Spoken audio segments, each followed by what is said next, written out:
ఒక్కసారి కొమ్మూరి గోల్డ్ కి కాల్ చేయండి. తాకట్లో ఉన్న మీ బంగారాన్ని విడిపించి మార్కెట్ ప్రైస్ కి వాళ్ళు కొనుక్కుని మిగతా డబ్బులు మీకు ఇచ్చేస్తారు. హాయ్, వెల్కమ్ టు మనం టీవీ. మనం ఉన్నది మన కోసం. తాజాగా పరకామణి కేసు గురించి చాలా అప్డేట్స్ ఉన్నాయి. సో విచారణ వాయిదాలు పడుతున్నాయి. సో జగన్మోహన్ రెడ్డి గారు మాట్లాడారు, అంతా బాగానే ఉంది. సో ఎవరైతే నిందితులు ఉన్నారో వాళ్ళని సేవ్ చేయడం కోసం జగన్మోహన్ రెడ్డి గారు నానా తంటాలు పడుతున్నారు. నిన్న కనుక భవానీపురం వెళ్ళి ఆ బాధిత కుటుంబాలను ఎలా పరామర్శించారో. సరే, భవానీపురం గురించి టాపిక్ వచ్చినప్పుడు ఒక్క మాట చెప్తా. ఒక 1 వీక్ 10 డేస్ బ్యాక్ విజయవాడ భవానీపురంలో కొన్ని ఇళ్ళు కొట్టేశారు, గవర్నమెంట్ కొట్టేసింది. నిన్న అక్కడికి జగన్మోహన్ రెడ్డి గారు ఏం మాట్లాడతారంటే బాధితులతో, ఒక ఆవిడ పక్కన ఒక ఆంటీ చెప్తుంది, ఈ ప్రాపర్టీ వాల్యూ ఎంత అమ్మా అంటే, ఒక ముగ్గురు మహిళలు కలిసి, ముగ్గురు ఆంటీలు కలిసి చెప్పారు ఒక మాట. ఏమని? దాదాపుగా 250 కోట్లు ఉంటుందండి అని చెప్పారు. దానికి జగన్మోహన్ రెడ్డి గారు చెప్పింది ఏంటి తెలుసా? ఈ ప్రాపర్టీ వాల్యూ 150 కోట్లు ఉంటుందని చెప్పి అక్కడే మీడియా ఉంది లైవ్లో చెప్పారనమాట. దాని మీద కూడా ట్రోల్స్ నడుస్తున్నాయి.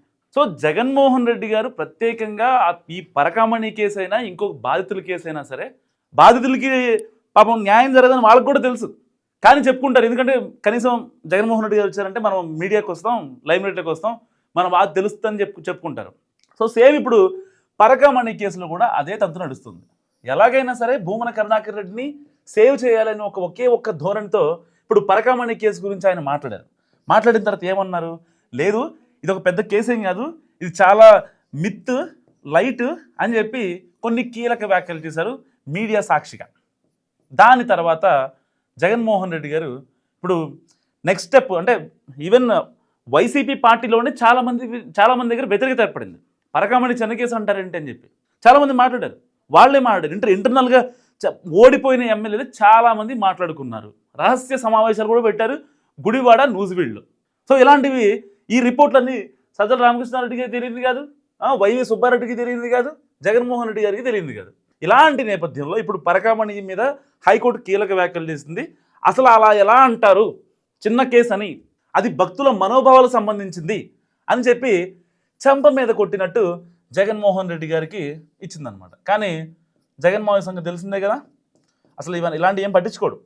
ఆయనకి ఎంతవరకు అక్రమాలు ఎలా చేయాలి, డబ్బుతో ఎలా కొట్టాలి, ఎవరిని మేనేజ్ చేయాలి ఏంటి అనే దాని వరకు ఉంటుంది మాత్రం. ఇక అంతకు మించిగా ఆయనకి ఏం పట్టించుకోడు. పరకామణిలో చోరీ జరిగిందా?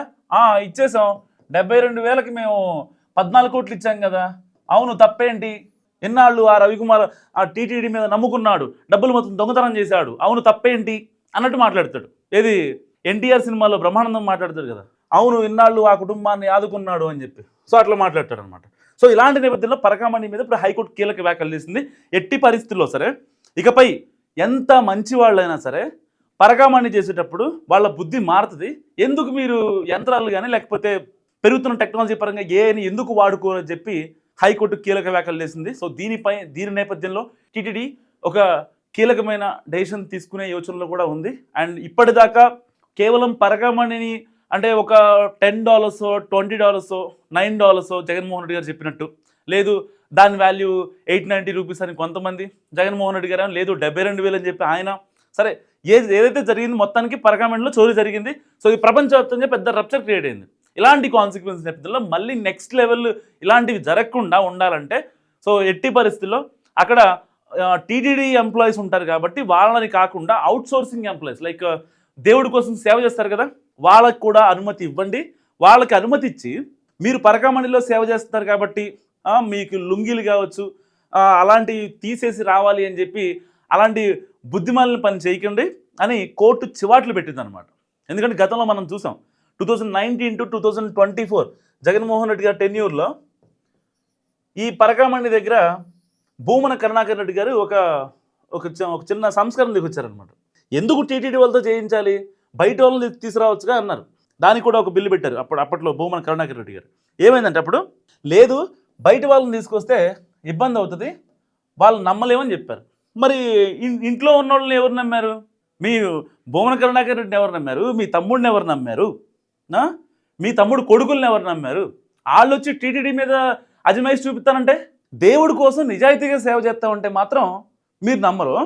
కానీ మీ ఇంట్లో వాళ్ళు, మీ అన్న కొడుకులు లేకపోతే మీరు టీటీడీ మీద ఒక ఏదో నియంతృత్వం లాగా చేస్తాం, ఒక రాజ్యం లాగా ఇది ఈ రాజ్యం మొత్తం మాదే అన్నట్టుగా చేస్తామంటే మాత్రం భూమన కరుణాకర్ రెడ్డి గారు ఏం చెప్పినా సరే ఓకే చెప్పేసేయాలి.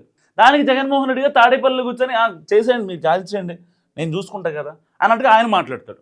పరకామణిలో అసలు చిన్న కామెడీ చెప్తాం మీకు. పరకామణిలో ఎప్పుడైతే 2022లో ఈ ఇష్యూ జరిగిందో, దీని తర్వాత ఏదైతే నెలకి 50,000 సంపాదించే రవికుమార్ 14 కోట్లు టీటీడీకి ఇచ్చిన తర్వాత ఆ కేసులు మొత్తం రాజీ చేశారు. సరదాగా లోక్ అదాలత్తులు, అసలు ఎంత సిల్లీ అంటే ఇది, లోక్ అదాలత్తుల్లో రాజీ చేశారు. మళ్ళీ పెట్టి కేసులు పెట్టి మరి అతను టీటీడీకి డబ్బులు ఇచ్చాడు అని చెప్పి ఆ కేసులు మొత్తం రాజీ చేశారు. బాగానే ఉంది, ఓకే. పరకామణి కింద అవుట్ సోర్సింగ్ వాళ్ళని పెడదామా, లేకపోతే దేవుడు సేవ కోసం వచ్చేవాళ్ళు, వాళ్ళైతే భక్తి శ్రద్ధలతో చేస్తారు నిజంగా, దాంట్లో ఏమాత్రం భిన్నాభిప్రాయం లేదు. ఎందుకంటే అక్కడ ఉండేవాడికన్నా దేవుడి దగ్గరికి ఇలా ఎప్పుడన్నా సేవ కోసం వచ్చే వాళ్ళలో కొంచెం ఆ భావం ఉంటుంది. ఆయన భూమన కరుణాకర్ రెడ్డికి ఏం తెలుసు, ఆయన రాడిస్ట్ ఆయనకి ఆయన తెలుసా? గతంలో ఎన్నిసార్లు దేవుడి గురించి పిచ్చి పిచ్చిగా మాట్లాడాడు. అతను ఒక నాస్తికుడు.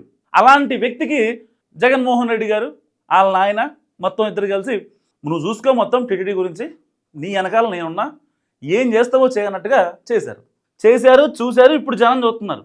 ఈవెన్ జగన్మోహన్ రెడ్డి గారు తీసుకున్న డెసిషన్స్ చాలా మందికి నచ్చట్లే. ఇప్పుడు ఈవెన్ సజ్జల రామకృష్ణారెడ్డి గారు మొన్న 3 రోజుల క్రితం ఒక మాట అన్నారు. పరకామణి కేసు గురించి సజ్జల రామకృష్ణారెడ్డి గారు మాట్లాడండి, మీరు వైవి సుబ్బారెడ్డి గారు, భూమన కరుణాకర్ రెడ్డి గారు వీళ్ళంతా చాలా ఇబ్బందుల్లో ఉన్నారు కదా, అట్లీస్ట్ ఒక మాట మాట్లాడండి అని చెప్పి సజ్జల రామకృష్ణారెడ్డి గారు మాట్లాడితే కనీసం నో కామెంట్స్ అని చెప్పి వెళ్ళిపోయారు. ఆయన ఎందుకు వెళ్ళిపోయారు? సజ్జల రామకృష్ణారెడ్డికి స్ట్రిక్ట్ ఆదేశాలు ఉన్నాయి, మాట్లాడ్డు. ఆయన ప్రాణం పోయినా మాట్లాడ్డు. పోనీ జగన్మోహన్ రెడ్డి గారు మాట్లాడతాడా?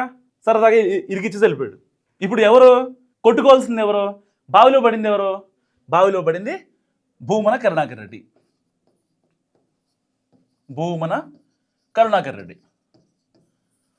ఇప్పుడు లాక్కోవాలి, పీక్కోవాల్సింది మొత్తం అయినాయి. సరదాగా ఈ టైంకి అరెస్ట్ అయిపోవాలి. కానీ భూమన కరుణాకర్ రెడ్డి అరెస్ట్ అవ్వకుండా జరిగింది ఏంటంటే ఒక కీలక పరిణామం.